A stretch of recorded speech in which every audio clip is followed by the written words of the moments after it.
Arya, honey, mom's not as young as she used to be. The company needs a successor, and you're all grown up now. Are you willing to come back and take over?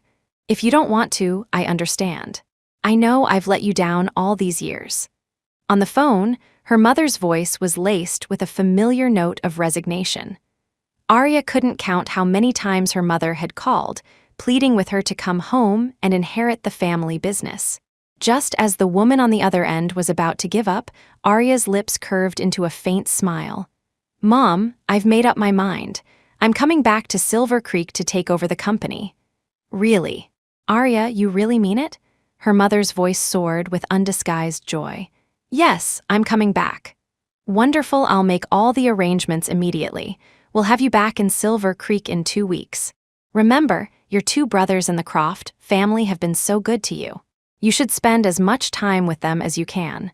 Once you take over the company, you'll be incredibly busy, and with the distance, you won't see them much. Her mother hung up, still bubbling with excitement. The call had barely ended when the door to the dance studio was thrown open. A girl in a white dress stood there, her wide eyes radiating a pure, innocent charm. Arya, don't I look beautiful in this dress? It was Cassie, the girl Arya had taken under her wing. Arya's gaze fell on the dress, and her voice instantly turned to ice. Cassie, take that dress off. Now. Cassie, feigning innocence, pirouetted in front of her. Don't I look good in it, Arya? Julian and Miles both said I look amazing. Cassie, are you deaf? That is my dress. I told you to take it off. Arya had no patience for games.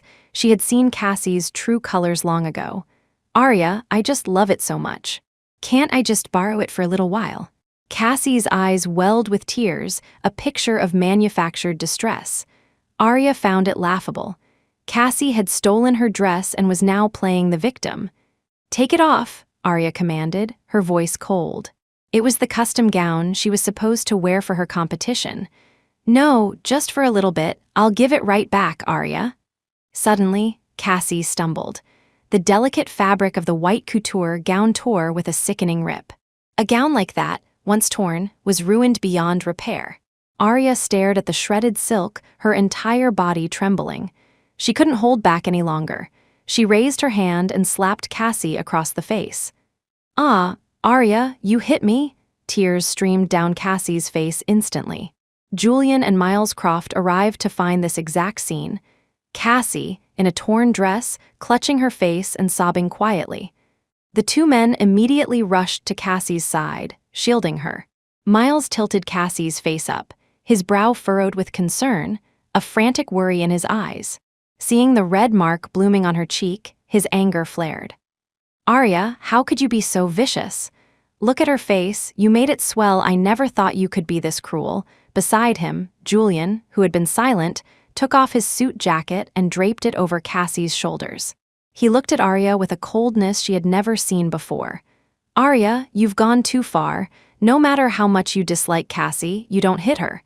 As he spoke, he stroked Cassie's hair tenderly. There, Cassie. Don't cry. Arya looked at the 2 men defending Cassie, a bitter chill seeping into her heart. Julian, Miles, there's a limit to your favoritism. She stole my dress and then she ruined it. She's a thief. Arya, don't be so nasty, a thief. It's just a dress, so it's torn. What's the big deal? Miles's face was grim. No matter what, you shouldn't have hit her. She just thought it was pretty. There was no harm intended, Julian added, his eyes still filled with disappointment. Arya felt a surge of indignation.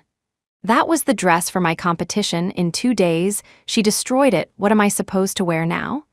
It was a gown that Julian and Miles had personally commissioned for her, a one-of-a-kind piece that had taken a team of artisans months to create. And Cassie had destroyed it. A flicker of recognition crossed their faces. They seemed to remember.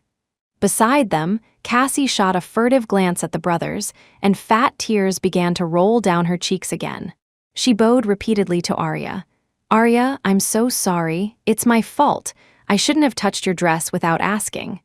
I apologize. Please, you have to forgive me. The moment Cassie apologized, their hearts melted. Julian pulled her into a protective embrace. It's okay. It's not a big deal. She's the one who can't let things go. I'll take you to get your face looked at. Yes, yes, your face is what's important. Arya hit you way too hard. Miles chimed in, following them. Cassie, her eyes still red and doe-like, murmured, Julian, Miles, please don't blame Arya. It was my fault. You just have a child's heart. She's the one making a mountain out of a molehill, Miles soothed her gently. From now on, whatever dress our Cassie wants, you just tell me. I'll buy you every beautiful dress in the world. If you want it, it's yours. Cassie let out a small, watery laugh. You're the best, Miles. Arya watched the three of them walk away, a sharp pain piercing her chest. She stumbled, leaning against a table for support. Once, Julian and Miles had spoiled her just like that. They would move heaven and earth to lay the world at her feet. Now, for another woman, they didn't even care about the coming-of-age gift they had personally designed for her. Her father, a firefighter, had died saving Mr. Croft during a massive warehouse fire. Overcome with guilt, Mr. Croft had brought her into his home, raising her as his own daughter. The two Croft brothers had doted on her, their care meticulous. When she was a child, if anyone so much as bullied her, Julian and Miles would fight them relentlessly to defend her. They cherished her, loved her, so much so that even Mr. Croft suggested she would one day marry one of them and become a true daughter of the Croft family. As they grew up, Julian inherited the Croft Corporation, and Miles became a famous actor. Their adoration never wavered. Once, when she was feeling down, Julian flew halfway across the world overnight just to be with her. For one of her dance competitions, Miles turned down a leading role in a blockbuster franchise. Arya's own mother and father had divorced, and her mother had been busy building her career for years. She had been begging Arya to return to Silver Creek to take over the company. Arya had considered it her mother's health was failing, and she wanted to be there for her. But Julian had held her tight, refusing to let her go, saying he would never let her leave. Miles had even cried so hard about it that he trended on Twitter. She had once believed in the fantasy they created that she would choose one of these two devoted men to marry. But everything changed. It all changed when Cassie, the girl she had rescued, appeared. Over the years, living with the Crofts, she had never wanted for anything. Her father left her a substantial inheritance, and her mother sent her a generous allowance. Arya wanted to do something meaningful, so she asked the Crofts to formally adopt Cassie, offering to cover all the expenses herself. She had met Cassie by chance, rescuing her from a violent domestic situation. 6 months ago, Cassie had called her in a panic, claiming her stepfather was abusing her and trying to marry her off. Moved by pity, Arya had rushed to save her, bringing her into the Croft home. During that time, worried about Cassie's fragile state, Arya kept her close, including her in every meal and outing. This gave Cassie ample opportunity to get close to Julian and Miles. Julian, who had never given another woman a second glance, whose first thought was always of Arya, began to change. After Cassie's arrival, his first thought was always of Cassie, his protection reserved for Cassie. Miles was the same. His free time, once devoted to her, was now spent orbiting Cassie, defending Cassie. The two men who had once promised to marry her had changed. At this point, leaving the Crofts and returning to her mother was the best choice. She had 2 weeks before her departure for Silver Creek, enough time to settle her affairs here. Arya closed her eyes, pushing the thoughts aside. She went back to her room to continue practicing her dance. When she finished and came downstairs for dinner, Cassie, Julian, and Miles were already at the table. Miles was placing food on Cassie's plate, while Julian was patiently peeling shrimp for her as CEO, demeaning himself to coax a smile from Cassie. The three of them chatted and laughed, eating without any thought of waiting for her. Before, Julian and Miles would never touch their food until she had taken her first bite.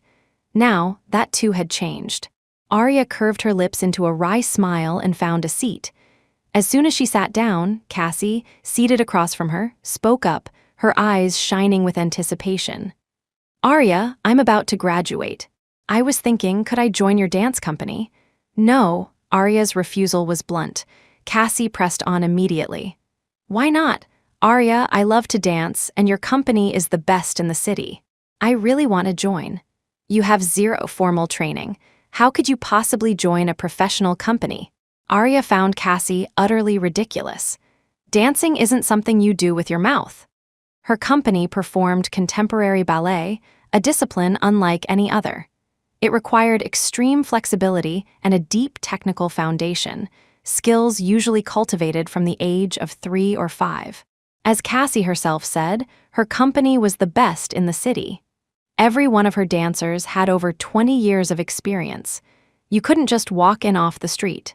Cassie's lip trembled as she mumbled, "I know I don't have any training, but I can learn. If you just give me a chance, I'll work super, super hard." "Arya, please say yes, please." "No, Cassie, there's a limit to this nonsense. I can indulge you in other things, but my dance company is not your playground." Arya's rejection was stern. The company was her life's work. She had poured her own money and soul into it for years. She would not let Cassie tarnish it. Arya's firm stance made Cassie's eyes well up. The sight of her, so fragile and wronged, was truly pitiable. "Arya, you won't let me join because you look down on me, don't you? I know I come from a poor background, but it's not my fault you don't have to humiliate me like this."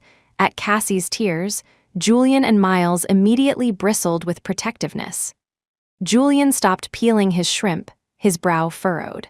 "Arya, how can you humiliate Cassie like that? So she doesn't come from money, that's no reason to look down on her. I'm truly disappointed in you."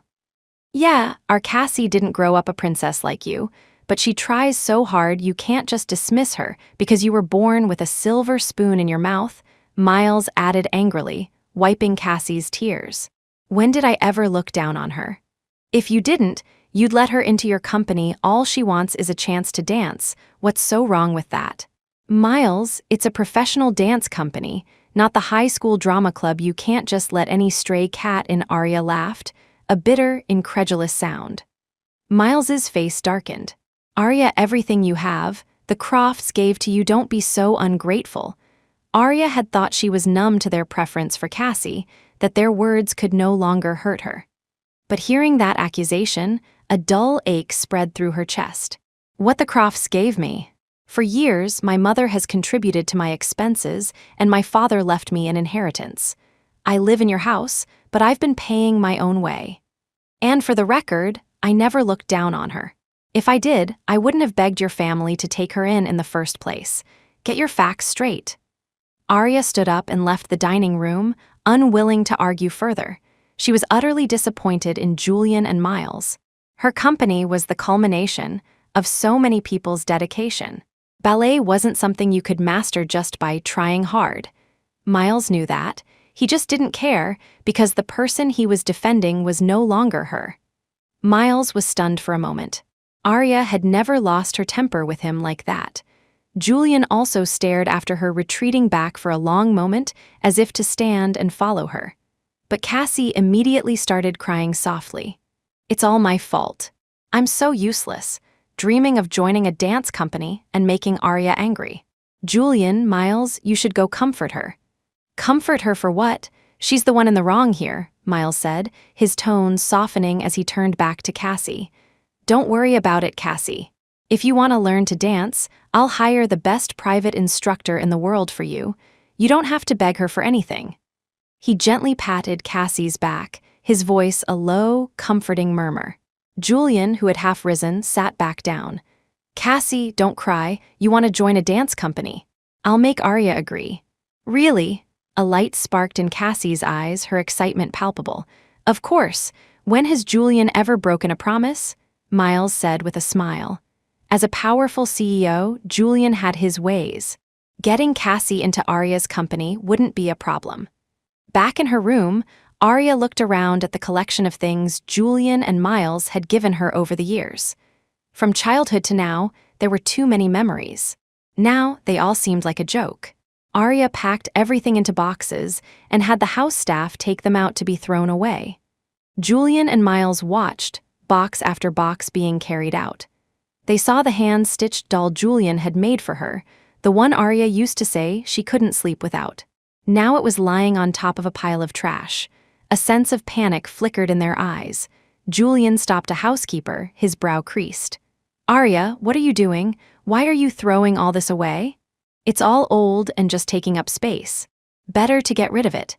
Isn't decluttering the big thing right now? Arya glanced at him, her voice devoid of warmth. Julian reached anxiously for the doll in the box the housekeeper was carrying, but Arya was faster. She snatched the doll and tossed it directly into a box of old paint supplies. The pristine white doll was instantly stained with a riot of colors. Julian's eyes reddened with a pained expression, but he was helpless.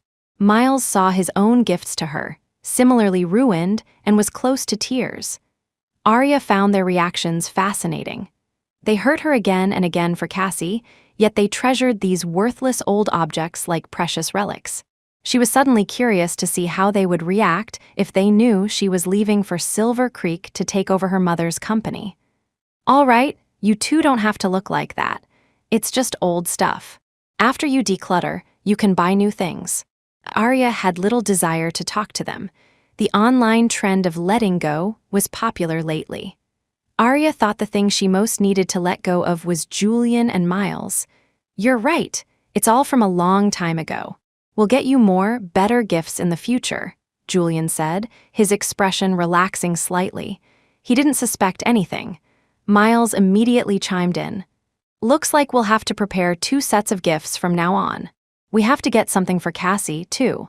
She had such a hard life before, no one to love her. We have to love her twice as much to make up for it. He rambled on about Cassie's past hardships. Arya listened to them, nearly laughing out loud. They wouldn't need to prepare 2 sets of gifts. Soon, she wouldn't need any from them at all. Seeing Arya smile, Julian and Miles relaxed further, assuming she was no longer upset about Cassie and had forgiven them. But then their eyes fell on the dozen or so suitcases piled by her door, and Julian's brow furrowed again. Why did you pack so many suitcases? After the competition, I'm planning to travel for a few days, Arya said as she continued packing. Leaving the Croft house after 20 years, she had a lot to take with her. Do you need that much stuff just for a trip? Julian had always been perceptive. A dozen suitcases seemed excessive for a short vacation. Yeah, you don't need to pack so much just to clear your head. If you need anything, you can just buy it there. No need to haul all this around, Miles added, also finding it strange. They both sensed she was hiding something from them. Julian was about to ask more when the sound of a cup shattering came from downstairs, followed by Cassie's tearful cry. Ah, it hurts. Cassie, what happened? The 2 men exclaimed in unison, rushing downstairs in a panic. Downstairs, Cassie stood with red-rimmed eyes, looking utterly wronged. Julian, Miles, I saw you didn't eat much at dinner, so I thought I'd make you some coffee. I didn't mean to burn myself. I'm so clumsy, I can't do anything right. It's not your fault, not at all. The staff can do that. Why were you even trying? You're going to give me a heart attack. Let's go to the hospital, Miles said, scooping Cassie into his arms and heading for the door. Julian, usually so composed, was also flustered, grabbing his car keys and following them out. Cassie's hand was merely red from the splash. It was hardly a serious burn. Yet the 2 of them acted as if it were a life-threatening crisis. As Miles carried her, Cassie wrapped her arms around his neck. From an angle the brothers couldn't see, she shot Arya a provocative look, a triumphant smirk playing on her lips. Arya watched them with a calm expression. Cassie couldn't get under her skin anymore. In Mr. Croft's study, the old man sat with a look of displeasure. Arya had lived in his house for years, like his own daughter. The thought of her leaving made him unhappy, but mostly, it filled him with reluctance. You're going back to Silver Creek to take over your mother's company. Do Julian and Miles agree? I don't need their permission, and I don't plan on telling them just yet. I'd appreciate it if you could keep this a secret for me, Uncle. Arya's tone was serious. Why? Those boys are devoted to you. Since you were children, they've had eyes only for you. They even said they wanted to marry you. I was hoping you'd choose one of them. Arya smiled. Uncle, that was just childhood talk. It doesn't count. All right then, I won't try to persuade you. You're like a daughter to me. I truly hate to see you go. Mr. Croft sighed. After chatting for a while, Arya left the study. In the days that followed, she threw herself into preparing for the dance competition. This would be the last one of her life. After she took over the company, she would be too busy to dance anymore. Arya made sure to save seats for Julian and Miles. They had insisted on it. "Arya, we have to be there for your competition." "Yeah, I need to film the whole thing. It's a special moment." Miles had proudly shown off the new camera he'd bought just for the occasion. But the competition ended and their seats remained empty. The event was a success. Arya won first place, a fantastic achievement. Exhausted, she returned home to find Cassie bubbling with excitement. "Arya, guess what? Julian and Miles took me to Comic-Con today. It was so much fun." "Yeah, who knew Comic-Con could be so interesting?" "The main thing is that Cassie had a good time," Miles added. Arya watched the three of them excitedly discussing the convention, a sarcastic smile touching her lips. So, they had skipped her competition to take Cassie to Comic-Con. Julian finally seemed to notice Arya had been gone all day. "Arya, the housekeeper said you were out. Where did you go?" "Today was my dance competition." Arya's smile was fixed, waiting to see their reaction. It was only then that Julian and Miles remembered. They had promised to be at her competition. They had forgotten because they were with Cassie. A flicker of unease crossed Julian's eyes. He opened his mouth but said nothing. Miles looked guilty. "Cassie's never been to Comic-Con before, so it's fine." "It was just a competition," Arya cut him off calmly. "We're sorry, it was our fault today. We'll definitely be there next time," Julian offered a rare apology. Arya found it amusing. There would be no next time. This was her final competition. In 7 days, she would leave the Croft house and return to Silver Creek. After that, these 3 people would be out of her life. Before she left, Arya wanted to visit her father's grave. His death anniversary was in 2 days. She had planned to go alone, but Mr. Croft insisted that Julian and Miles accompany her. Early in the morning, when Arya came downstairs, Julian's car was waiting by the door. As she approached, she saw Cassie in the passenger seat, waving sweetly at her. "Arya, that seat used to be hers." Julian had once sworn that no one else would ever sit in his passenger seat. But then Cassie came along, claiming she got carsick. At some point, the front seat had become Cassie's exclusive spot. But this time, on a visit to her father's grave, they were bringing Cassie along. Arya stared at the 2 men with an expression that was almost glacially cold. Julian looked away, unable to meet her gaze.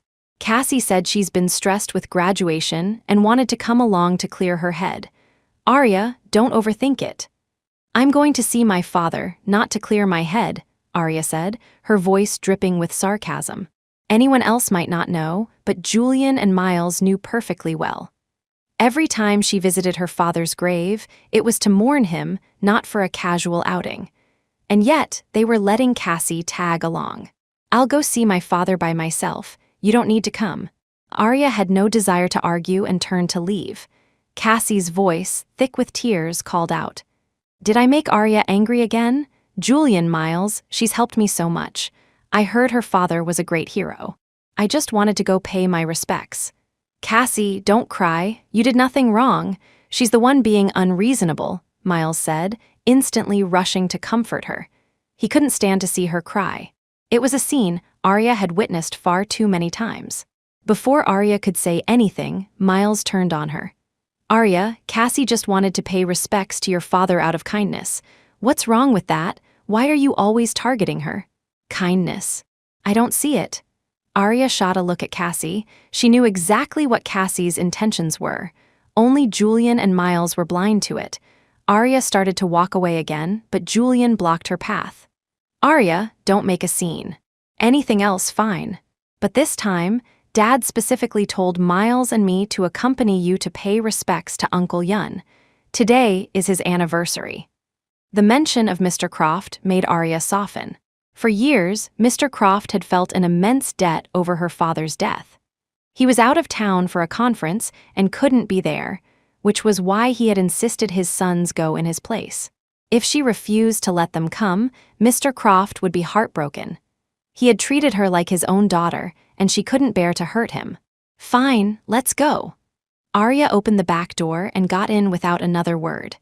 When they arrived at the cemetery, Arya was carrying her father's favorite whiskey and some food. As Cassie, Julian, and Miles got out of the car, Arya saw that Cassie was holding a bouquet of red roses, seemingly conjured from thin air. Cassie smiled innocently at Julian. Julian, let's go. I brought these flowers especially for Uncle.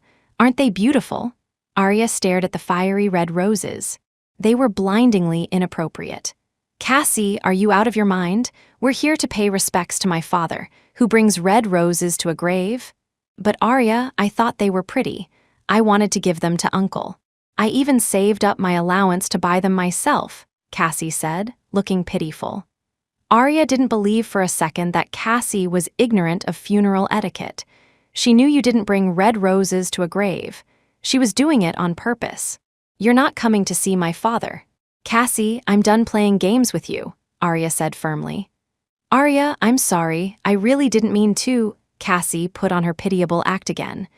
Julian and Miles were about to speak up for her, but Arya shot them a cold glare. If you say one more word for her, you're not coming either. And when Uncle Croft asks why, you can explain it to him yourselves. Her words shut them up. Miles had no choice but to coax Cassie. Cassie, be good. The path to the grave is rough. You wait here for us, we'll be back soon. But Cassie, listen, Julian said, his voice unusually stern. Cassie immediately became obedient. Okay, if Arya doesn't want me to come, I'll wait here for you. Good girl. Julian patted her head, his touch gentle and fond. The two brothers followed Arya to the gravesite. Arya arranged the offerings and looked at her father's photograph, her eyes turning red. Dad, I miss you so much. Arya, don't be too sad. We'll come with you to visit Uncle more often in the future. Yeah, we'll come with you regularly, Miles echoed. Julian put a comforting arm around Arya, gently wiping her tears. For a fleeting moment, it felt like old times before Cassie, when the three of them were inseparable, when Julian and Miles's affection for her was boundless. I'd like to speak with my father alone for a bit. You can wait over there, Arya said. Julian and Miles moved away. Once they were gone, Arya told her father about her life, about winning first place in her dance competition. A sudden ringtone interrupted her. It was her mother. Hello, Arya, it's Mom. Have you booked your flight yet? It's only 3 days until you come back to Silver Creek. Your grandpa, grandma, and your aunt will all be at the airport to meet you. We all miss you so much. The ticket is booked, Mom. That's wonderful. Send me the flight details so I can prepare. Her mother was overjoyed, thrilled at the thought of seeing her precious daughter. After a few more excited instructions, she hung up. Julian and Miles walked back over. Arya, who was that on the phone? What ticket? Where are you going? It was Julian who asked. For days, he'd had a nagging feeling that something was off with Arya, though he couldn't put his finger on it. Since Cassie's arrival, she no longer clung to them like she used to. Nowhere. I was just booking a ticket for a friend, Arya replied calmly. Julian and Miles were about to press further when Miles's phone rang. It was Cassie. He answered immediately, and her panicked sobs filled the line. Miles, I've been bitten by a snake. I think I'm dying. Help me. What happened? Cassie, don't move. Stay right where you are. We're coming, Miles said urgently. Julian paled, his usual composure shattered, his eyes filled with fear and worry.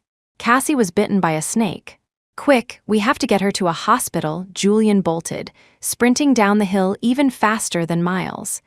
They raced to Cassie as if the world were ending. She was sitting on the ground, crying, her pant leg rolled up to reveal a small bite mark. Cassie, this time it was Julian who lunged forward, gathering her into his arms. Cassie clung to his neck, sobbing pitifully. Julian, I'm going to die. I was so scared, all alone here. No, you won't. We'll get you to the hospital. It's our fault. We shouldn't have left you here alone. We're so sorry, Julian said, his own eyes red with self-reproach and worry for her. Miles turned his anger on Arya. Arya, are you satisfied now?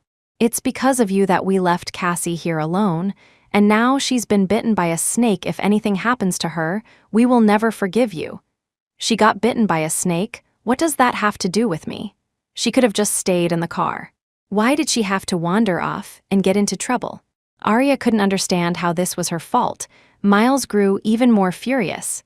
You're still making excuses. Your heart is black. Arya, I agree. You've gone too far, Julian said, his voice cold. You can stay here and think about what you've done. Without another word, they carried Cassie to the car and drove off, leaving Arya alone at the cemetery. Arya never could have imagined that one day, Julian and Miles would abandon her for Cassie. The cemetery was remote, and she couldn't get a taxi. As evening fell, it began to rain. The long walk back left Arya cold, hungry, and terrified. By the time she reached the Croft estate, she was covered in scrapes and soaked to the bone. The housekeeper saw her disheveled state and burst into tears of pity. The drenching rain left Arya sick in bed for 2 days. Julian and Miles stayed at the hospital with Cassie for 3. Even after the doctor repeatedly assured them that the snake wasn't venomous, that it was just a common garden snake, they insisted she remain for observation. When Mr. Croft found out Arya had been abandoned at the cemetery, he was so furious he nearly had a stroke. He slapped both of his sons across the face. Julian, Miles, I asked you to take care of Arya, and you left her at a cemetery for that. That thing, are you even human? Dad, we didn't think it would turn out like this. We just wanted to teach her a lesson. We didn't know it would get so bad, Miles said, looking at Arya with a flicker of guilt. Exactly. Arya, why didn't you just call a cab? Julian added with a frown. Arya looked at him and almost laughed. A cab? The cemetery was miles from anywhere, and the weather was terrible. Even if she had called, no one would have come. They had wanted her to suffer. They had wanted to leave her there. This time, she wouldn't hold on to any last hope for Julian and Miles. Uncle, I'm tired. I'm going back to my room, Arya said quietly and turned to leave. Julian and Miles followed her. Arya, we're sorry. We were wrong that day. You should have called us. Don't bother, it's over. What's the point of explaining now? Because it hurt you, Julian blurted out. Arya found this hilarious. Of course it hurt her. They had grown up together. And for another woman, they had left her for dead. Of course it hurt. Arya's lips curved into a smile. I'm not hurt anymore because I don't care anymore. Her words made Julian and Miles's faces turn pale. Arya, you can't be like this. You're the one who brought Cassie to us. We were just doing what you asked, taking care of her. You know how I feel about you. I've given you my whole heart all these years. Miles couldn't help but add. They were about to say more when a housekeeper rushed upstairs.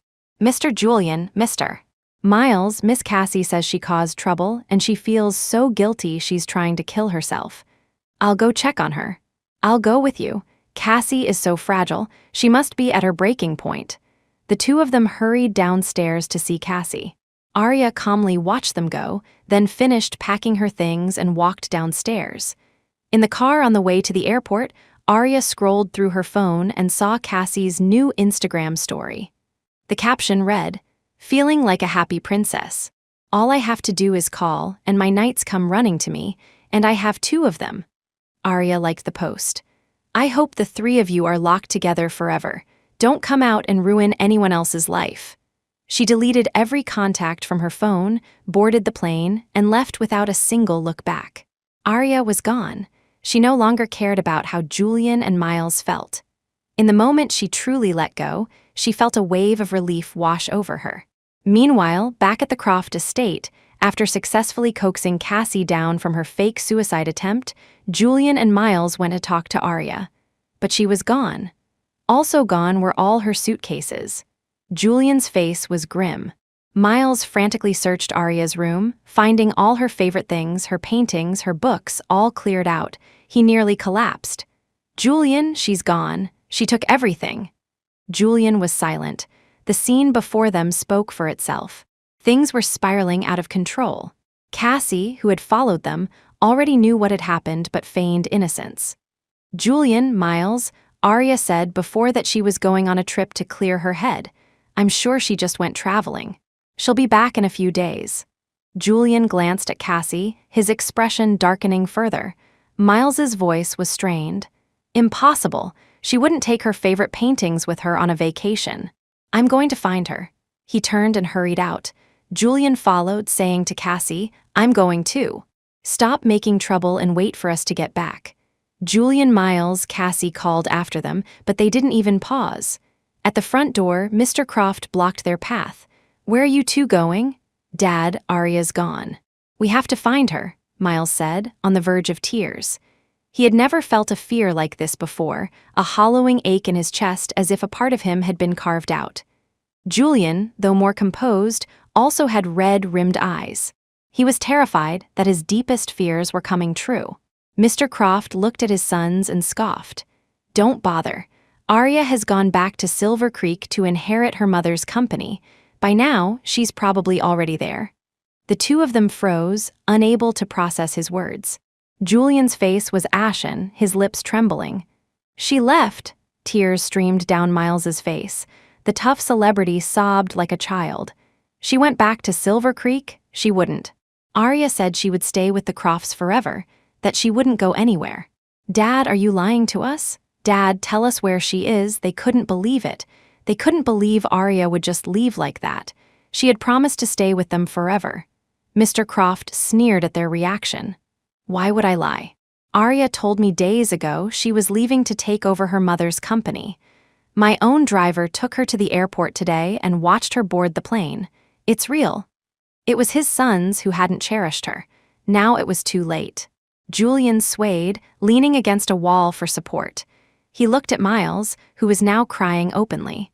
They had never imagined that Arya would leave without a word, so decisively. She had told them she was just going on a trip. "I should have known. I should have seen something was wrong," Julian murmured, his face growing paler. Of course, they should have seen it. A dozen suitcases piled in her room that was never for a simple vacation. She had been planning her escape all along. Miles was still sobbing beside him. Julian's mind raced, replaying the events of the past few weeks. He had sensed something was off with Arya, but hadn't given it much thought.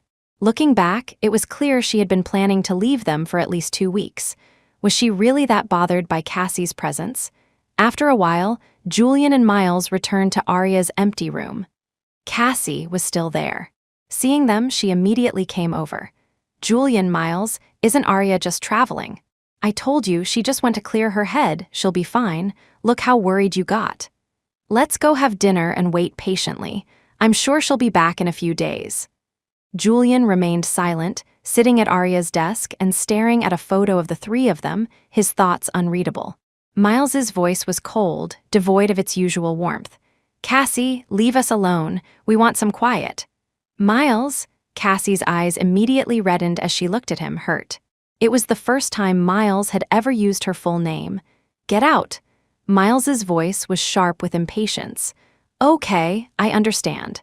Cassie didn't dare stay any longer, afraid of making them angrier. Before, the slightest hint of sadness from her would have had Miles fussing over her. Today, he didn't even seem to notice. A housekeeper came in to clear Arya's room and reached for the photo on the desk. Julian snatched it away. "What are you doing?" "Sir, it was Miss Arya's instructions. She said that after she left, everything in her room was to be thrown away," the housekeeper said hesitantly. Julian felt his chest tighten. Arya hadn't taken the photo with her. Instead, she had ordered it to be thrown away. It was a memory of the three of them, and she didn't want it. "Don't throw away any of Arya's things," Julian commanded. The housekeeper, not daring to argue, quickly left. Julian carefully placed the photo back on the desk. This room held so many memories. When they were little, they loved to hang out in her room, orbiting around her. Now she was gone, and nothing was left but these few objects to prove she had ever been there. It was only then that Julian and Miles truly understood. Arya was gone. Their minds were flooded with memories of their time with her. They had been so happy then, always scheming up ways to please their princess. Now, their princess had abandoned them. Cassie came to call them for dinner. Neither of them had any appetite. They just sat in silence. "Julian, Miles, I know you're sad, but you have to eat. I made this soup myself. Please, just try some." Cassie brought a bowl of soup to Julian. He didn't take it. She then offered it to Miles. "Miles, please drink it. I spent hours making it." "I said I'm not hungry, can you just leave me alone?" Miles shoved her hand away, and the entire bowl of hot soup spilled onto Cassie's hand. "Ah, it hurts," Cassie cried out, looking down at the large red blotches already forming on her skin. "Miles," she whimpered, her doe-like eyes filling with tears. This time, it was Julian who spoke. "Cassie, don't do things like this anymore. We don't need it." "What?" Cassie looked at them, bewildered. She could hardly believe her ears. Just yesterday, she had cooked Julian and Miles their favorite dishes. They had praised her endlessly and cleaned their plates.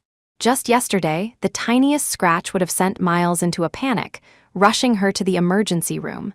Today, the meal she made was thrown to the floor. Her hand was scalded, and neither Julian nor Miles showed any reaction. All because Arya had left, their attitude towards her had completely changed. Julian and Miles ignored Cassie, acting as if she wasn't there. After a moment, Cassie hurried back to her own room. She hid all of Arya's things that she had taken and deleted all the nasty messages she had sent to Arya. She couldn't let Julian and Miles find out that she was the one who had provoked Arya and driven her away. Julian exhaled a cloud of smoke. Arya was going to Silver Creek to take over a company. She hadn't said a word to them. The Croft family was powerful. Investigating the Yun family would have been easy. But Arya had deliberately kept it from them, not wanting them to follow her. At this thought, Julian couldn't sit still. He stubbed out his cigarette and went to his father's study. Miles followed. They needed answers. They needed to know why, when their bond was so strong, Arya would leave without a word. "What do you two want now?" Mr. Croft glanced at them, annoyed. He had raised Arya like his own daughter. Now that she was gone, he was both hurt and saddened. Julian stepped forward. "Dad, when Arya left, did she tell you why she left so suddenly? Did something happen? How should I know about your affairs? I was planning on her being my daughter-in-law, but she insisted on leaving. I couldn't stop her." Mr. Croft slammed his hand on the table in frustration. Such a wonderful girl, a perfect daughter-in-law, gone forever.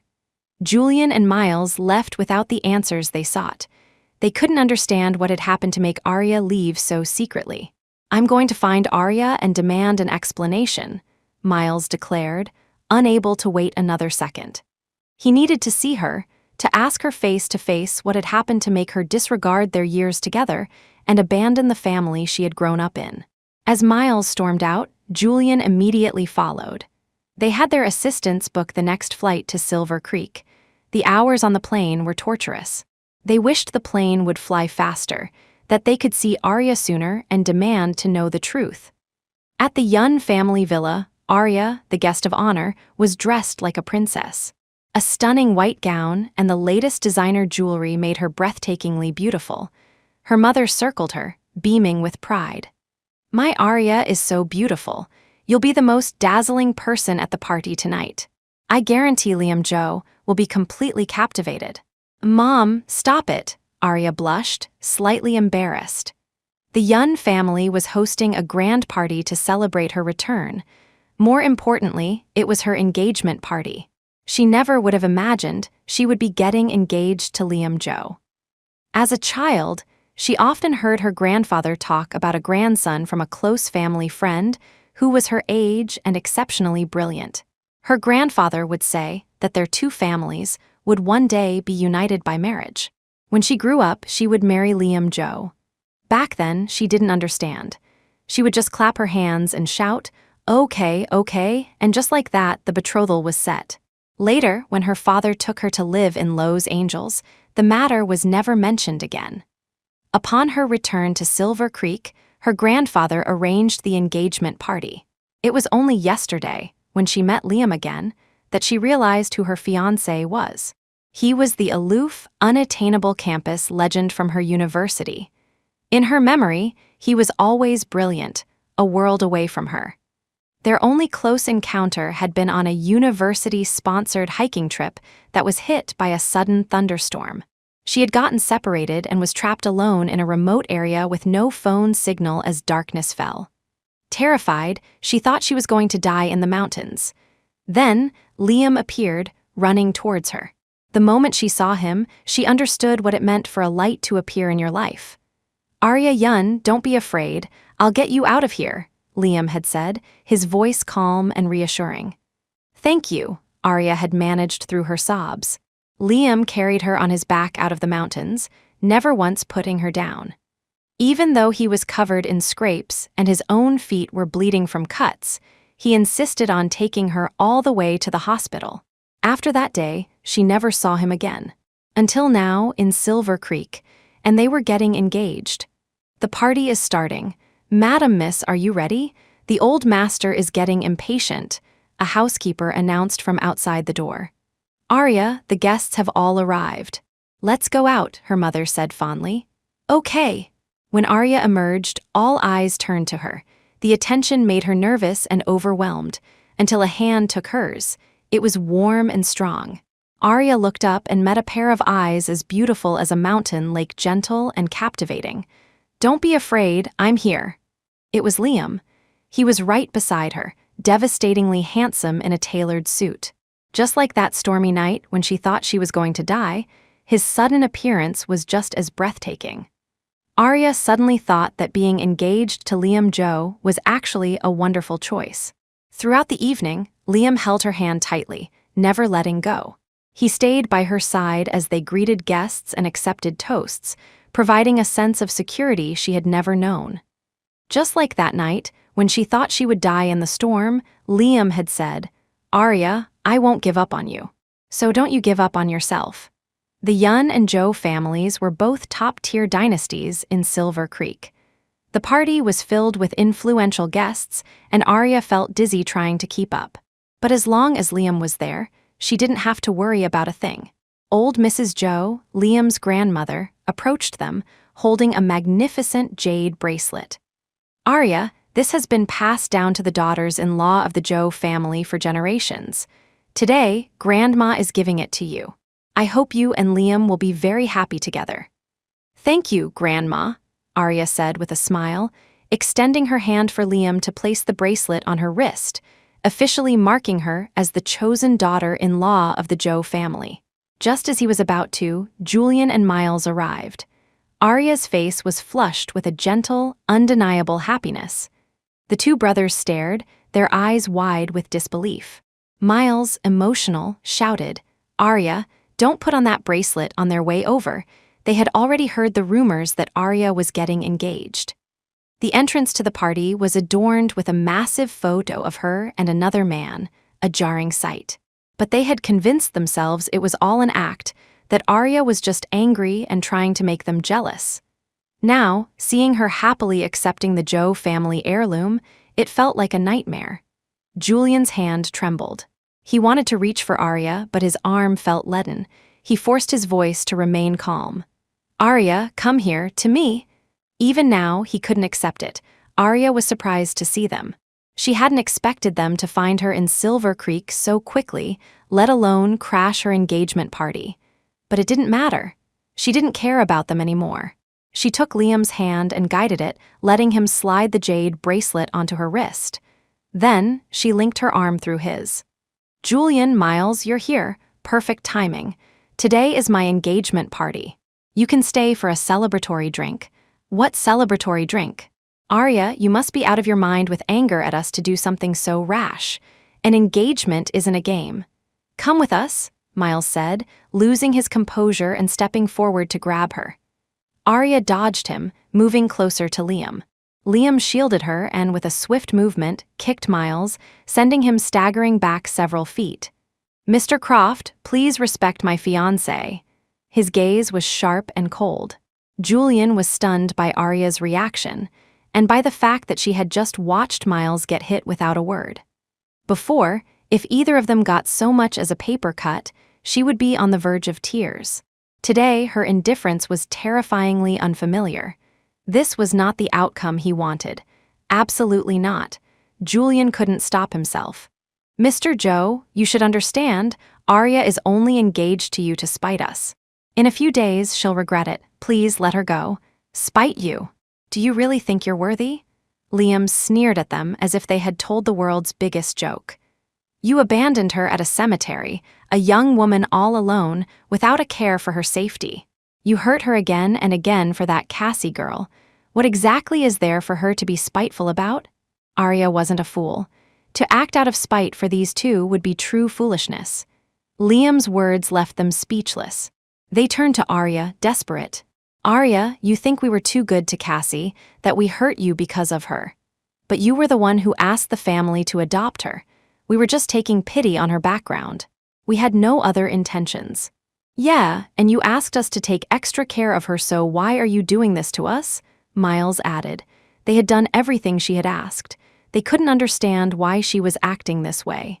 Arya finally snapped. She raised her hand and slapped both Julian and Miles across the face. "Julian Croft, Miles Croft, shut up, I asked you to take care of Cassie, not to help her bully me. None of it matters anymore. I have nothing to do with you. Whether you take care of Cassie or love Cassie, I don't care. From this day forward, I want nothing to do with either of you." "No, you can't be so cruel, Arya. Come back to the Croft house with us. We know we were wrong. We can go back to how things were. We'll treat you well, just like before. We'll love you just like we always did." Julian finally broke, his pride shattering as he pleaded with her. "No, I am not going back with you, and I don't need your love. The thought of it just makes me sick."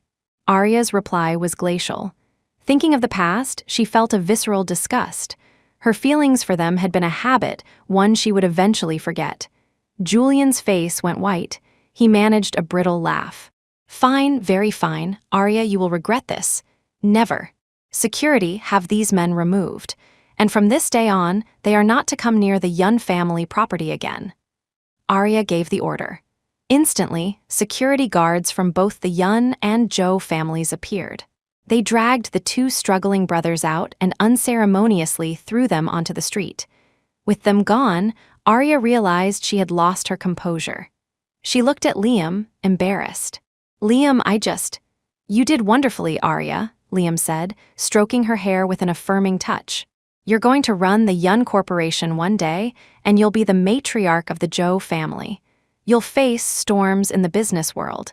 That kind of decisiveness is exactly what you need." He didn't think she was wrong at all.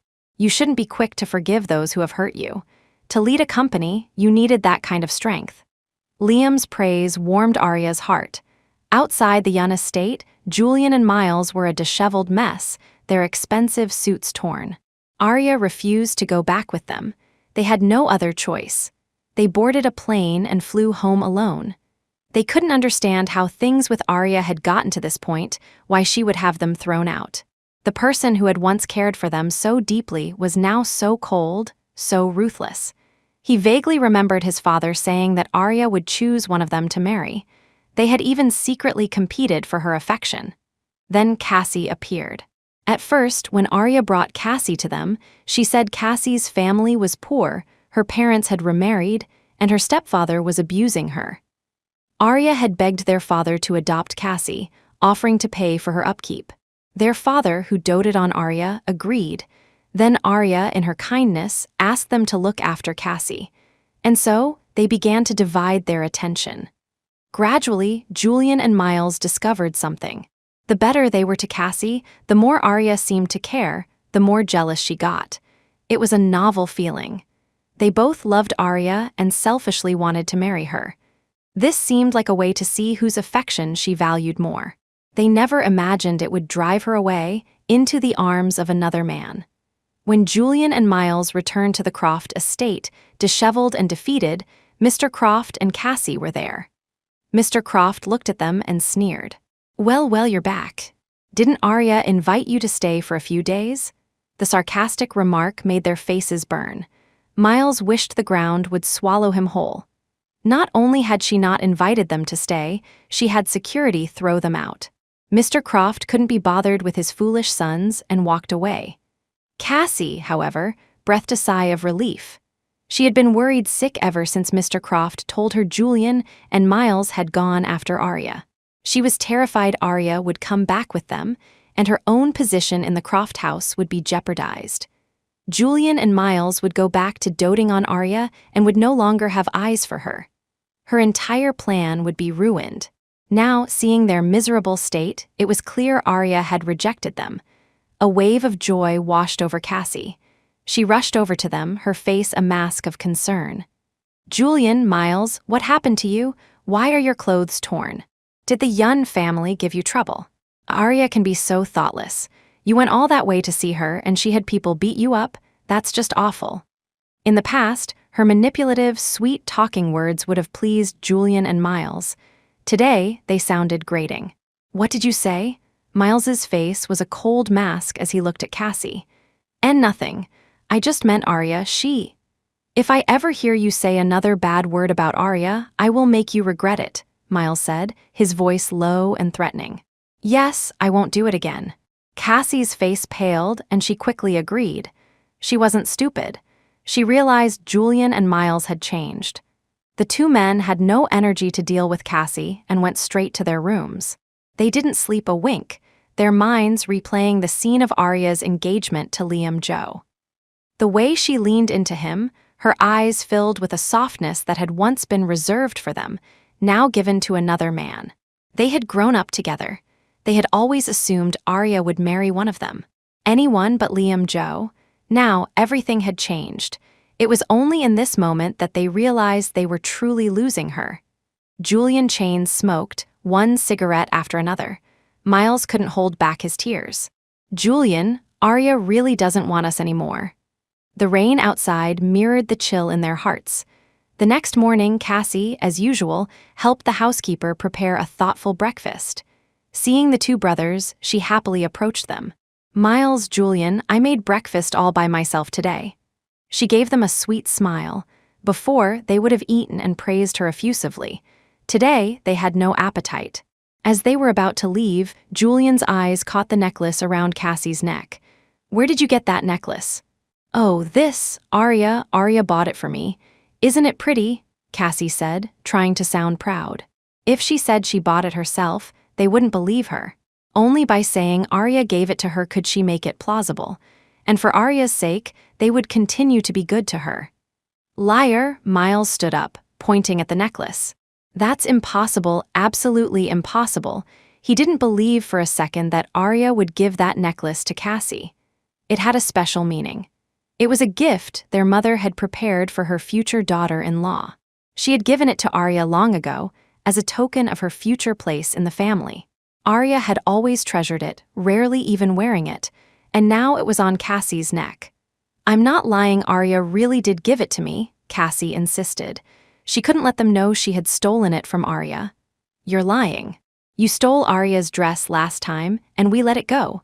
Now you're stealing her necklace." Miles could no longer control his anger and stormed upstairs towards Cassie's room. Julian followed him. Cassie watched them, her heart pounding with fear. Her room was full of secrets. She couldn't let them find out. "Miles, Julian, you can't go in there." Cassie blocked their path. Miles shoved her to the ground. The moment they entered her room, they froze, unable to believe their eyes. They had been in Cassie's room countless times before but had never noticed. The room was filled with things that couldn't possibly belong to her. A girl from the slums, abused by her stepfather, who had arrived at their house in rags. Arya had brought her back, her heart breaking with pity. Now, Cassie's room was filled with luxury goods. Famous paintings hung on the walls. The trinkets on her desk were valuable antiques. Aside from the gifts they had given her, many of the items had once belonged to Arya. Before, they had never thought anything of it. Today, they realized how wrong it all was. "Arya gave me all of this," Cassie blurted out before they could even ask. "You're still lying." "Cassie, what is this?" Julian held up a model ship. Cassie glanced at it, unconcerned. It was just a simple model. She had only stolen it because she saw how much Arya cherished it. For her, it was about taking what was Arya's, just like she had taken Julian and Miles. "I'm not lying, Arya really gave it to me. She saw how much I liked it." This model was a gift from Arya's father before he died. She valued it more than her own life. "Why would she just give it to you?" "There's a limit to your lies," Miles sneered. They had trusted Cassie too much, pitied her, believed her stories. And for her, they had hurt Arya again and again. They had been such fools, played by someone like her. "It's not just this, is it? Tell me, what else have you done to Arya? I want the whole truth today." Miles was done being patient. He saw Cassie for who she truly was. Cassie shook her head. Nothing. I never did anything to hurt Arya. My parents didn't care about me. My stepfather abused me. It was Arya who saved me. She's my savior. I would never do anything to betray her. Did Arya say something to you? She must have misunderstood. She's probably just jealous that you're so good to me. She couldn't let them find out what she had done. They would throw her out of the Croft house. She had worked too hard, schemed for too long to get here. She couldn't lose it all now. As she spoke, Cassie started to cry. Seeing her tears, Miles kicked her to the ground. Shut up, you're still slandering Arya, crying your crocodile tears. I've never hit a woman in my life, but looking at you, I can't help it. Cassie, tell the truth. If you lie again, if you hurt Arya again, I swear I won't let you get away with it. The kick was hard. Cassie crumpled to the floor, feeling like she was about to vomit blood. I didn't. I really didn't. Even though he had hit her, she couldn't confess. She didn't want to go back to her old life. The life at the Croft house, chauffeured cars, designer clothes was a luxury she had never dreamed of. The restaurants they frequented were places she had once been too intimidated to even look at. Fine, you want to be stubborn. You won't talk until you have no other choice. Julian was furious now, too. He called his assistant and ordered a full investigation into Cassie. After some time, the assistant came back with a single conclusion. Sir, she's a complete fraud. The assistant's words plunged everyone into a dark abyss. Cassie, from the very beginning, had been a manipulative schemer. She was working as a street vendor when some thugs harassed her. Arya happened to be passing by and saved her. Seeing how pitiful she was, Arya had her bodyguards protect her and even drove Cassie home. Seeing her own shabby clothes and dirt-streaked face in contrast to the ethereal, untouchable Arya, Cassie was struck by the power and privilege of the wealthy. It was intoxicating. She preyed on Arya's kindness, staging the scenes of abuse with her stepfather. She and her family put on a show, all to win Arya's sympathy. And it worked. Arya not only helped Cassie but brought her into the Croft home, begging the family to adopt her. At first, Cassie just wanted a taste of the rich life. She arrived at the Croft estate and feasted on gourmet food. Then she saw how Julian and Miles worshipped Arya, treating her like a goddess. She, on the other hand, was just a little sidekick. Even though Arya was kind and took care of her every need, Cassie grew resentful. Why did Arya get to enjoy this life of luxury so effortlessly, while she had to fight and claw for every scrap, living like a beggar? And on top of it all, Arya had two men who adored her. Cassie began to plot. She would take them for herself. If she could get into the Croft house, she could take everything else too. She used Arya to get Julian and Miles's attention, then deliberately created misunderstandings between the three of them. She made them distrust Arya, even turning them against her, causing them to hurt her for Cassie's sake. All she wanted was to secure her place in the Croft family and win the love of either Julian or Miles. She and her stepfather and her mother, it was all an act. They set a trap for Miss Yun, the assistant explained to Julian and Miles. Miss Yun is just too kind. That's why she brought this snake into the house and spent so much money on her. The assistant looked at Cassie with disgust. Such a kind person like Miss Yun had been forced to leave her home because of this girl. The brothers listened to the litany of Cassie's betrayals, stealing Arya's dress, the family heirloom necklace, even her deceased father's memento. It was all too vile. And they had helped her, had joined in on bullying Arya. No wonder Arya had left so heartbroken. No wonder she had them thrown out of her home. You bitch, you're disgusting. Julian looked at Cassie with an expression of pure murder. Me, disgusting? What's so disgusting about me? All I wanted was to stay in the Croft family. All I wanted was your love. What's so wrong with that? I love you, what's wrong with that? Why does Arya get everything, while I'm forced to live in a gutter, constantly terrified you'll kick me out? Cassie dropped the act. Her eyes were red with fury as she screamed at them. Julian and Miles stared at her in disbelief. They had never expected her to be so shameless. How could you even compare yourself to her? You want our love. Arya helped you and you repaid her with betrayal, you ungrateful viper. As of today, you are no longer welcome in this house. You make me sick." Miles ordered the staff to throw Cassie out. Cassie, shoeless and disheveled, struggled and screamed. "I'm not leaving, I didn't do anything wrong," but no matter how she cried and fought, Julian and Miles had her thrown out. Just then, Mr. and Mrs. Croft appeared. Cassie clung to them like a drowning woman to a lifeline. "Dad, Mom, Miles, and Julian are kicking me out, please. Help me." Over the past months, Cassie's act had been flawless. She had charmed not only the brothers but their parents as well, who had started to treat her like a second daughter. Whatever they gave to Arya, they would give a matching gift to Cassie. Mrs. Croft's face hardened as she glared at her sons. "You two begged us to adopt her. Now what is all this nonsense about throwing her out? Mom, don't be fooled by her. She's an actress. Everything she does is a lie," Miles said, playing a recording from his phone for his parents to hear. The recording was of Cassie saying cruel things to Arya. There were also security videos of Cassie sneaking into Arya's room and stealing her things when she wasn't there. When Arya caught her, Cassie would deliberately damage the item to provoke a reaction. She showed no remorse, even taunting Arya. "Julian and Miles are on my side now. If you try anything, they won't let you get away with it." Later, Arya had started to give in to Cassie, no longer fighting with her because of Julian and Miles. And Cassie had only become more vicious, her bullying more relentless. As Mrs. Croft saw the evidence, she felt a wave of dizziness and nearly fainted.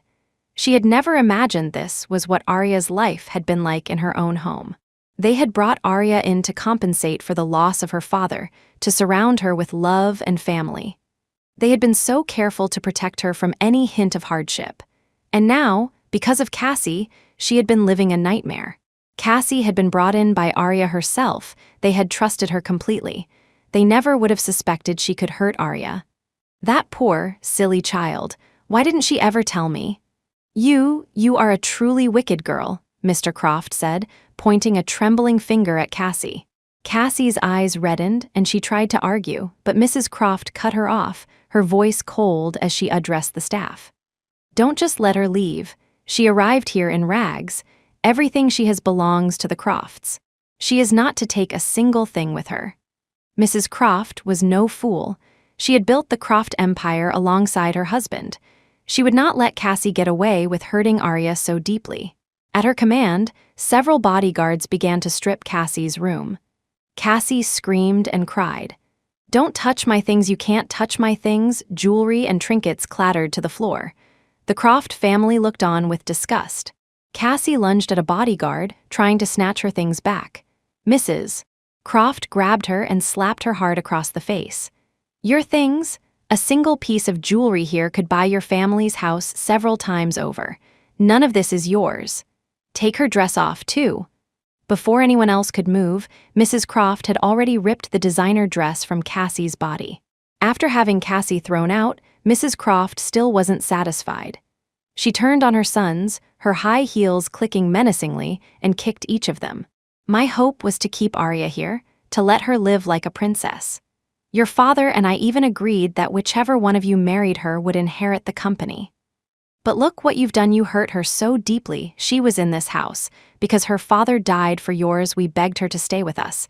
And you let her be bullied like this." Mrs. Croft was on the verge of tears, furious with her disappointing sons. She had spent years raising Arya so well, only for these two fools to team up with a snake and drive her away. Her words left Julian and Miles speechless with shame, their eyes red. "Mom, we're sorry." "Sorry.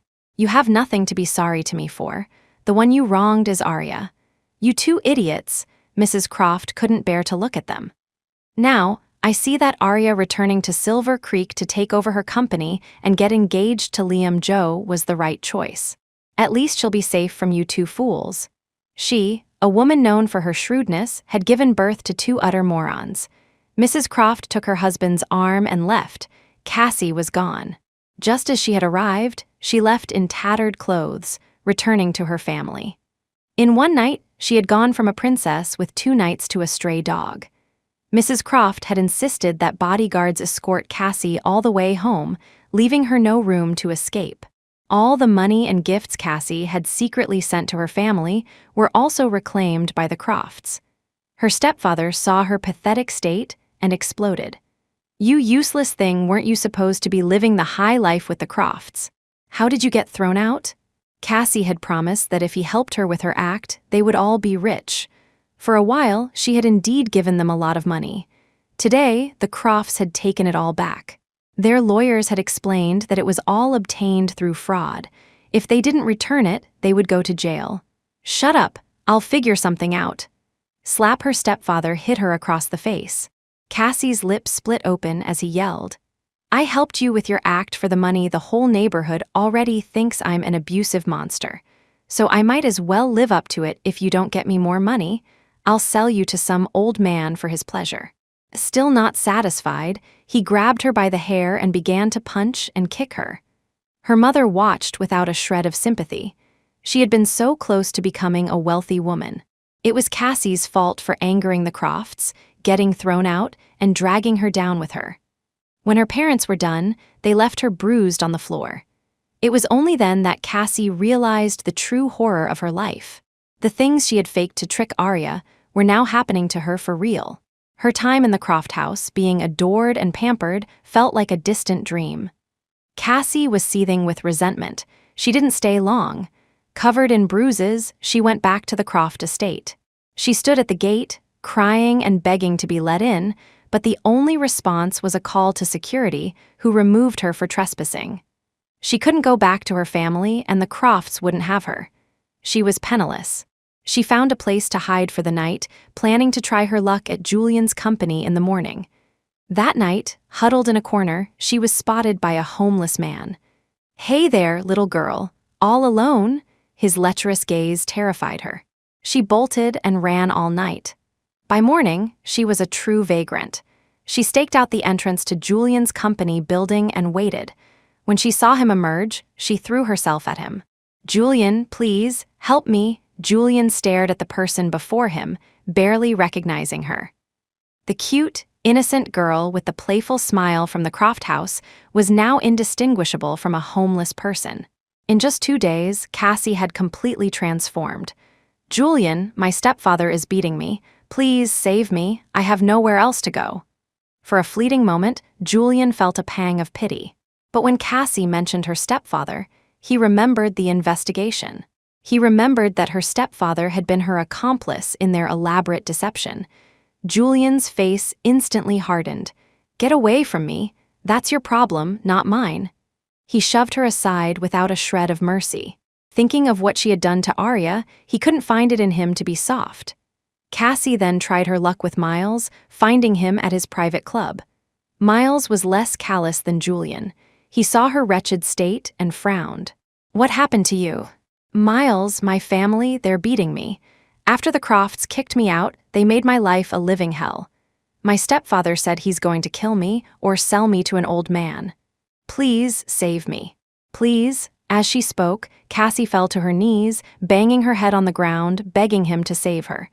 Miles, taken aback by this display, was flustered. "Stop that. Just you can stay here for now." Thank you, Miles." Cassie burst into tears of relief. She was ecstatic. The rest of the Crofts might have abandoned her, but there were still soft-hearted ones like Miles. As long as she could cling to one of them, she could get her old life back. Miles ignored her, simply arranging for someone to get her some clothes the same luxurious designer brands as before. Cassie, applying a face mask and looking at her reflection, thought back on the past few days. She was consumed by bitterness. Why did Arya get to live such a charmed life? Even after leaving the Crofts, she returned to her own wealthy family, still living in luxury, engaged to the scion of another powerful family, Liam Joe. But when she left the Crofts, she was treated like a stray dog, beaten and abused, nearly assaulted. No, she would not go back to that life. She vowed to herself that she would not. And so, a new plan formed. That night, while Miles was drunk, Cassie crept into his bed. When he woke up, he found her lying naked beside him. He shot up, his face pale with horror. What are you doing here?" "Miles, last night you were drunk. You held me and said you missed me." Cassie sobbed, playing the part of the wronged victim. Impossible, that's absolutely not possible, I would never do something like that. Miles scrambled out of bed. He couldn't remember anything from the night before, but he was certain of one thing: he had not touched Cassie. The only person he had ever loved was Arya. He couldn't have feelings for another woman. This was another one of Cassie's acts. Seeing that Miles wasn't falling for it, Cassie's crying grew more hysterical. Just then, the door opened, and Julian and Mr. and Mrs. Croft walked in. The scene before them: a naked, weeping Cassie in bed and a disheveled Miles smoking nearby. Cassie had planned it all, summoning the entire family. The moment she saw Mrs. Croft, she burst into a fresh wave of tears. "Mom, you have to stand up for me, Miles. He took advantage of me." I never touched you." Miles nearly crushed the lighter in his hand. If he had really touched her, he would have some memory of it. The family looked from Cassie to Miles, completely exasperated. Mrs. Croft walked over, gave Cassie a dismissive glance, and smirked. "You're saying Miles forced himself on you? Well, it's not really Miles's fault. He was drunk, that's why it happened," Cassie said, feigning pity and forgiveness. Mrs. Croft's expression grew darker. Finally, she snapped. She grabbed a handful of Cassie's hair and slapped her repeatedly, left and right. "You little tramp, Arya treated you with nothing but kindness, and you drove her away. This family took you in, and you've been scheming against us from day one. Now that you've been kicked out, Miles is the only one who showed you a shred of pity, and you try to trap him too. You are a conniving, manipulative little monster." She had never imagined Cassie would stoop so low as to try and frame her own son. From the moment she walked in, Mrs. Croft had not believed for a second that Miles had done anything. If she could be fooled by such a cheap trick, the Croft family would have been overrun with opportunistic women long ago. After dealing with Cassie, Mrs. Croft turned her fury on Miles.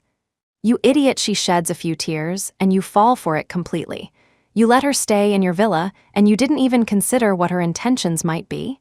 Have you forgotten how she treated Arya? How did I raise such a stupid son?" Miles stood there, taking the verbal lashing without a word.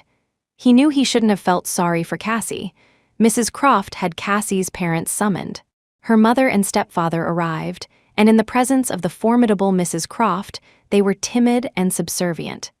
"Mrs. Croft, you wanted to see us? Your precious daughter has been trying to trap my son. You have a son too, don't you? Still in school, I believe." Mrs. Croft's gaze swept over the couple. They had arrived hoping to extort something from the Crofts, but the mention of their son immediately put them in their place. In this city, the Crofts were untouchable. They were not a family to be crossed. "Mrs. Croft, everything Cassie did was her own idea. We were forced to go along with it," Cassie's mother pleaded, crying. "Please, I beg you, don't hurt our son." The stepfather, desperate to protect his own son, nearly fell to his knees. "If you want me to leave your son alone, then take this girl and get her out of my sight. Leave this city and never show your faces here again. I'll give you some money to get lost. And as for her, Mrs. Croft's sharp gaze fell on Cassie. You keep a very close eye on her. If she ever appears before anyone in the Croft family again, I will not be so merciful." This time, she was truly furious. Cassie's relentless scheming had crossed a line. Yes, we'll do as you say," the stepfather nodded frantically. His expression terrified Cassie. She had a sinking feeling about what awaited her. "I'm not going with them, please, Mrs. Croft, Julian, Miles, save me," but it was no use. Her stepfather slapped her several times and dragged her away. Cassie was taken away by her family. As promised, they left the city, under the watchful eye of the Crofts' men. They returned to their remote hometown. Cassie, still defiant, fought back. "I'm not staying here, let me go." Her stepfather grabbed a slipper and beat her with it. "Go? Who the hell wants to live in this shithole? It's all your fault. You little bitch, you're going to behave yourself and not cause any more trouble. If you do anything to harm your brother, I'll kill you." After the beating, he left. To keep her in line, Cassie's family arranged a marriage for her. For Cassie, it was a nightmare. They took money from an old, unmarried man in the village and sold her to him. Cassie cried and screamed, but it was useless. Her stepfather yelled at her, "You're used goods, thrown out by the Crofts. What right do you have to be picky? You'll marry him whether you like it or not." In that remote mountain village, Cassie's fate was sealed. Back in the city, Mrs. Croft still kept in touch with Arya. Arya had no desire to speak with the Croft brothers, but she respected Mrs. Croft. After all, during her time with the family, Mrs. Croft had always treated her with kindness and care, like her own daughter. Arya told Mrs. Croft, "Auntie, I'm getting married. To Liam." "So soon, why the rush? Weren't you just engaged?" Mrs. Croft was surprised. A faint smile touched Arya's lips, her voice tinged with a shy happiness. "Liam is wonderful to me. He wants us to have the wedding soon, and I agreed." In the time they had spent together, Arya had come to know Liam's gentleness, his attentiveness, and his selfless devotion to her. So when he proposed to her at sunrise, she had said yes. Mrs. Croft, though saddened that Arya would not be her daughter-in-law, was happy that she had found someone who truly made her happy. "Well, that's wonderful. I'm so glad you're marrying someone you love." "Thank you, Auntie. In 3 days, I hope you and Uncle will come to my wedding," Arya said with a smile. She could exclude others, but she had to invite Mr. and Mrs. Croft. "Of course, we'll be there. I've already prepared a wedding gift for you," Mrs. Croft said. She had set it aside long ago. If Arya had married one of her sons, it would have been a bridal gift. Now, it would be a wedding present. When Julian and Miles heard their mother discussing Arya's wedding, they could hardly believe their ears. "Mom, who did you just say is getting married?" "Arya. She's marrying Liam Joe in 3 days. Your father and I are going to the wedding." Mrs. Croft glanced at her sons. It was clear they were not worthy of her. "No, no," they both shouted at the same time. "We don't agree to her getting married." Mrs. Croft found this laughable. "What do you mean no? Who are you to disagree? It's her life, her choice. You're regretting it now because you didn't know how to cherish her when you had the chance. By the way, Arya didn't invite you, so don't even think about going to Silver Creek. She's not letting us come to the wedding." This news was an even greater blow to them. They knew Arya was still angry with them. They knew they had wronged her, but for her to marry someone else and not even allow them at the wedding was a devastating rejection. "That's right. She said she doesn't want you at the wedding. She only invited your father and me," Mrs. Croft said, her tone unforgiving. It was a good lesson for them. Maybe now they would learn how to treasure the people they loved. "Mom, could you please ask her? Tell her we just want to be there. After all these years, we hope she can give us that much." "Yeah, Mom, we really want to go. Please," they begged. Mrs. Croft softened slightly. "I'll talk to Arya. But if she says no, there's nothing I can do." "Okay, Mom, we won't push it." After they left their mother, they went to Arya's old room. Hearing that she was getting married, it was impossible not to feel anything. After all the years they had spent together, they had both always loved her. Now she was abandoning them to marry someone else. Miles couldn't hold back a small sob. "Julian, Arya's marrying someone else? It hurts so much. I really love her. It's all my fault. We never should have hurt her. She's not going to marry someone else. She's coming back to the Croft house with us," Julian said, the smoke from his cigarette swirling around him. His Arya would stay with them. Even if she didn't marry him, she would never marry anyone else. Mrs. Croft spoke to Arya about Julian and Miles attending the wedding. Arya was hesitant. She truly didn't want to see them.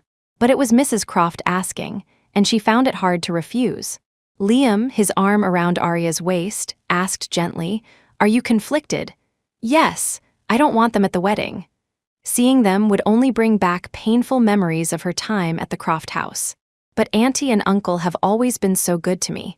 Now that she's asked, I don't know how to say no. Liam, would you be angry?" "No." Liam leaned down and kissed her forehead. "As long as you're by my side, I'm happy. I won't get angry over something like this. Thank you, Liam." For Arya, what others thought wasn't as important as Liam's feelings. She didn't want him to be upset or feel any resentment towards the Croft brothers because of this. "All right, don't be sad. I'll take you to the shooting range. It's fun." "Okay." Liam took Arya to a shooting range. Dressed in professional gear, he stood out, drawing admiring glances just as he had in university. The campus legend was a natural star wherever he went. Back then, even Arya couldn't help but steal a few extra glances whenever she saw him. As Arya was lost in thought, Liam pulled her close, his arms wrapping around her to guide her into the correct shooting stance.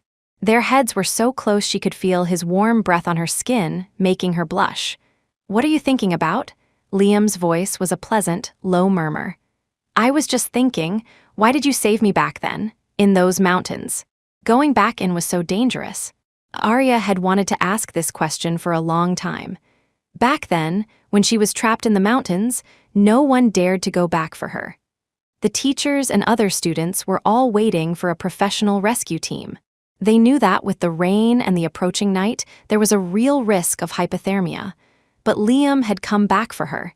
He had carried her, step by step, out of danger. "Because you're Arya Yun, the same little girl who used to grab my hand and call me Liam Jeej, asking me to protect you forever." Unfortunately, his little girl had been taken away. They had been separated for so long. At the time, he hadn't wanted the Crofts to take her, but he was just a boy, powerless to stop it.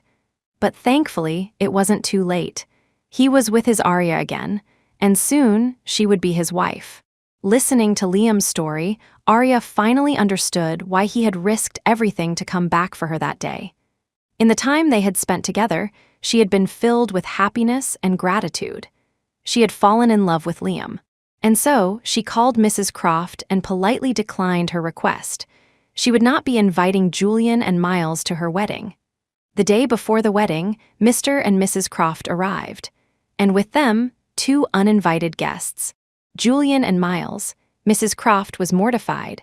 "I'm so sorry, Arya. We didn't mean to bring them. They secretly bought tickets for the same flight and followed us. Don't worry, your uncle and I will make sure they don't ruin your wedding." Arya had refused to let them come. She hadn't expected them to just show up anyway. "It's okay, Auntie." Arya wasn't particularly surprised to see them. In a way, she had expected it. Weren't they always like this? Controlling her life, controlling her thoughts. Whenever anyone got close to her, they would go crazy and drive them away. She remembered in college, a guy from the basketball team had a crush on her and gave her a love letter. When Julian and Miles found out, they threw a fit. "How could you accept a love letter from someone else? Arya, you belong to us, you can't be with anyone else, it makes us jealous." "Yeah, Arya, you can't talk to him, they only want you for your looks and your money." Back then, she didn't understand. She only knew that she had grown up with them and didn't want to make them unhappy, so she rejected the basketball player. For a while after that, Julian and Miles watched her like hawks. Julian even put his work on hold to stay by her side, making sure she never got close to the other guy.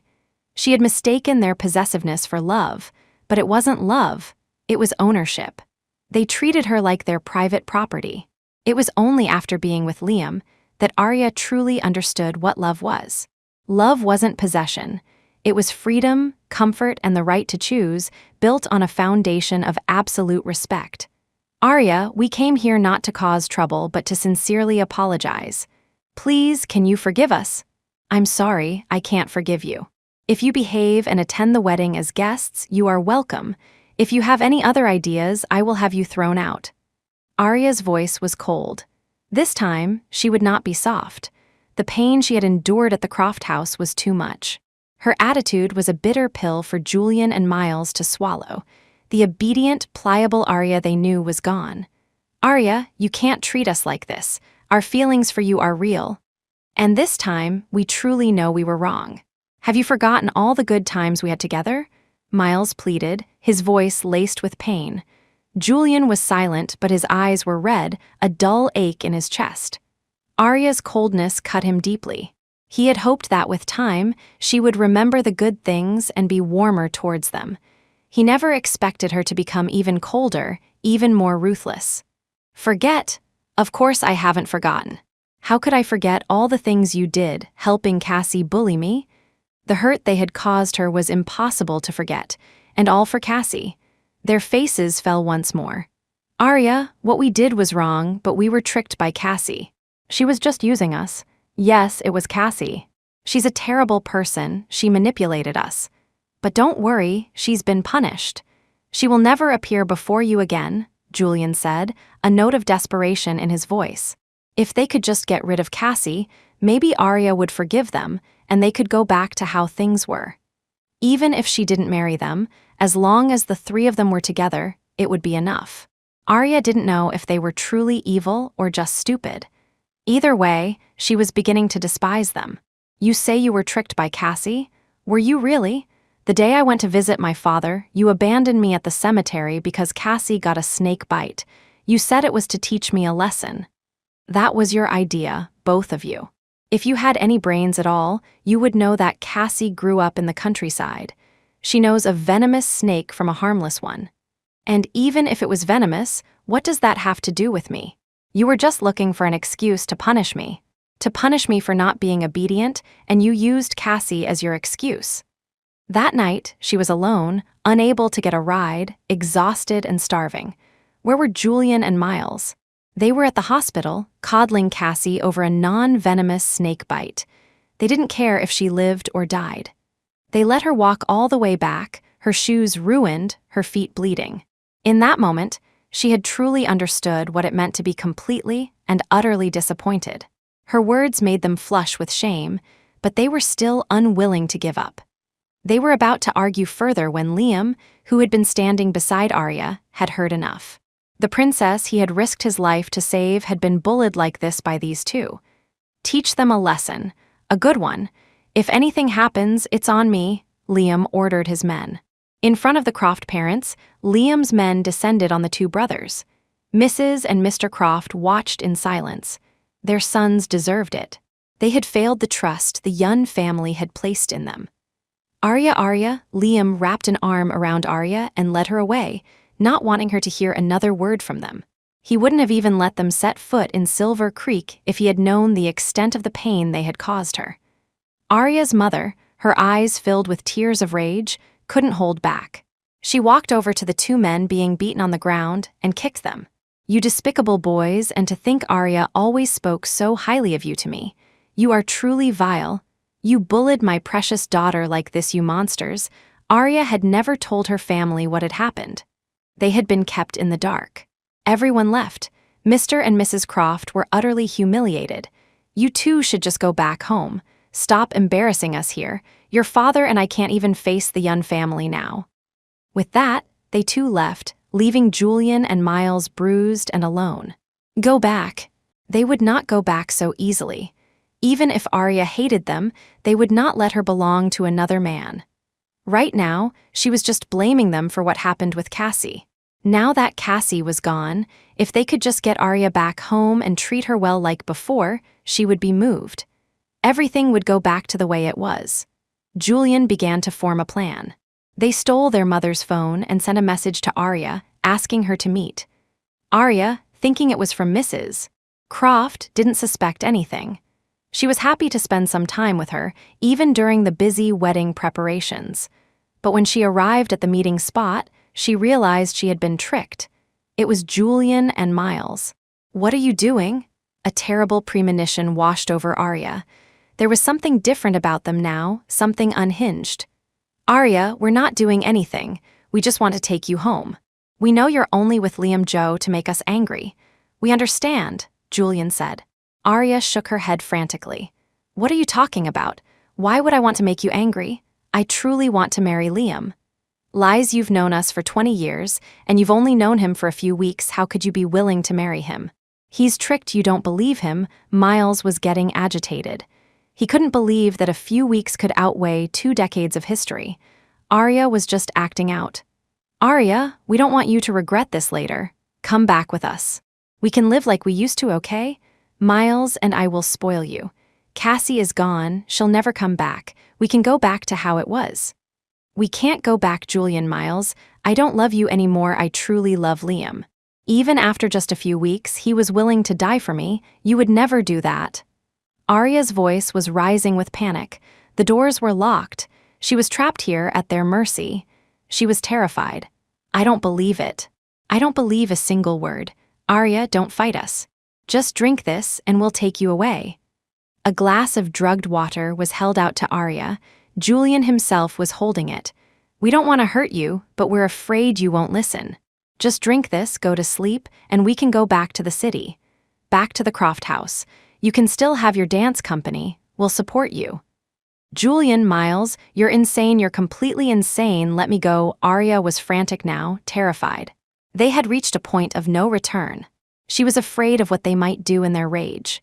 "Arya, just be good. One last time, okay?"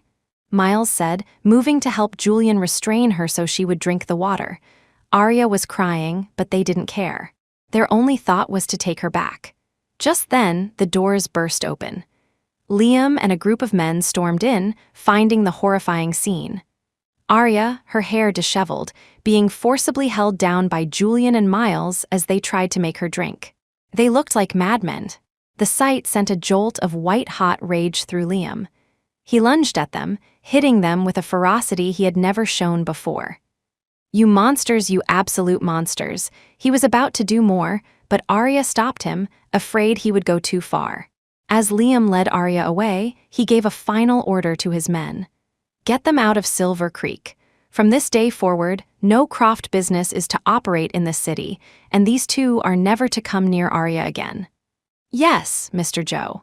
Liam was a man of his word and his means. His orders were carried out swiftly.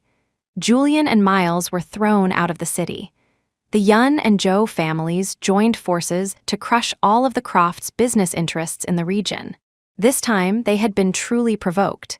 Mr. and Mrs. Croft had no heart to attend the wedding. They were too ashamed. Their own sons had committed such a heinous act. They moved out of the main villa, wanting nothing more to do with Julian and Miles. "If you have any shred of humanity left, you will not go near Arya again. You will not do anything more to hurt her. You two are not human." 3 days later, the wedding proceeded as planned. It was held at the grandest hotel in Silver Creek, a union of the Yun and Joe families. It was the event of the year, with media and influencers all present to witness the magnificent ceremony. Liam knelt and placed the ring on Arya's finger. In that moment, Arya knew what true happiness felt like. After the wedding, Liam was a constant, devoted presence in her life. He was attentive and caring, skipping social events to be home with her on time. In his free time, he would accompany her to dance competitions around the world. He had kept his promise to her. "Arya, after we're married, whatever you want to do, I will always respect and support you." Liam had kept his word, and then some. Arya felt happier than she had ever been. As for the Croft brothers, she never saw them again, nor did she want to. She heard that their parents had also cut ties with them, completely disappointed. Miles's acting career went into a steep decline. Julian's company suffered one blow after another. Arya knew that Liam was behind it all, and she had no intention of stopping him. It was what they deserved.